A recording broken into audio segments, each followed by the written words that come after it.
Hello everyone, स्वागत है आप सभी का हमारे इस वीडियो में। आज हम 319 में टायर दाबने की मर्ज को दूर करेंगे और इसका पूरा वीडियो हमने शूट किया है। आप लोग इसका पूरा वीडियो ज़रूर देखें, किस प्रकार इसमें क्या क्या करवाएं ताकि इसका टायर दाबना बंद हो जाए।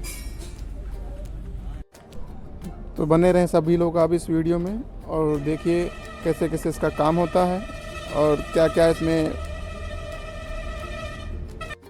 और क्या ऐसा कराएं कि जिससे हमारा टायर मारना बंद कर दे।